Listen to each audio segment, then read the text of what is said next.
मोहम्मद अली को तो आप सब लोग जानते हैं। वो एक ग्रेट बॉक्सर थे। वो दुनिया के यंगेस्ट हैवीवेट चैंपियन थे और उन्होंने 19 बार अपने टाइटल का दफा किया। अपनी जिंदगी में उन्होंने 61 फाइट्स की और उसमें से 56 जीती। 37 बार उन्होंने अपने ओपोनेंट को नॉकआउट किया। एक बार मोहम्मद अली से किसी ने पूछा कि जिंदगी में कामयाबी के लिए स्किल ज्यादा जरूरी है या विल मतलब विल पावर, खुद पर यकीन, कुछ कर दिखाने का जज्बा। तो मोहम्मद अली ने जवाब दिया कि विल स्किल से ज्यादा जरूरी है। उस आदमी ने पूछा कि कैसे? इस दुनिया में हर कोई तो स्किल डेवलपिंग की बात करता है, स्किल्स को इंप्रूव करने की बात करता है, और आप कह रहे हो कि विल पावर स्किल से ज्यादा जरूरी है। तो मोहम्मद अली ने जवाब दिया कि रिंग में जब मैं फाइट कर रहा होता हूं और मेरा अपोनेंट मुझे पंच मारता है और मैं उसे डिफेंड नहीं कर पाता, वो सीधा मेरे मुंह पर आकर लगता है और मैं गिर जाता हूं, तो मेरी स्किल ने तो मुझे गिरा दिया। अब मेरी विल ही मुझे कहती है कि मोहम्मद उठ खड़ा हो जा, एक बार और कोशिश कर, हार ना मान, तू जीत सकता है। और मैं अपनी विल पावर की वजह से ही दोबारा उठकर खड़ा होता हूं।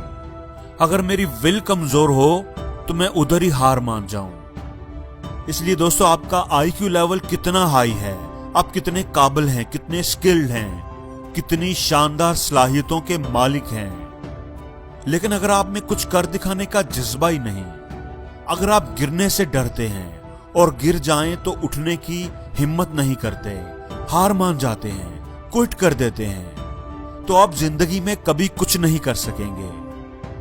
लेकिन अगर आपने कुछ कर दिखाने की ठान ली है तो फिर आप एक हथौड़े से भी पहाड़ को काट सकते हैं। जी हां दोस्तों, मैं कोई अफसानवी बात नहीं कर रहा। आप जरूर जानते होंगे डिशरात मांझी को, जिसकी बीवी हॉस्पिटल ना पहुंचने की वजह से फौत हो गई क्योंकि उसके गांव से शहर जाने के रास्ते में एक बहुत बड़ा पहाड़ था जिस पर से गुजरना बहुत मुश्किल था। उस मुश्किल रास्ते से गुजरते हुए उसकी बीवी रास्ते में ही फौत हो गई। तो उस आदमी ने उस पहाड़ को काट कर उससे रास्ता बनाने की ठान ली ताकि किसी और का प्यारा ऐसे ही फौत ना हो। उसके पास वसाइल नहीं थे, उसके पास सिर्फ हथौड़ा था। उसने एक हथौड़े और छेनी से ही पहाड़ को काटना शुरू कर दिया और काट कर दिखाया। उसे ये काम करने में 20 साल लग गए, लेकिन उसने रास्ता बनाकर दिखाया क्योंकि उसे हथौड़े पर नहीं, खुद पर यकीन था। दोस्तों, शाख पर बैठा हुआ परिंदा कभी शाख के टूटने से नहीं डरता क्योंकि उसका एतमाद शाख की मजबूती पर नहीं बल्कि अपने परों की मजबूती पर होता है।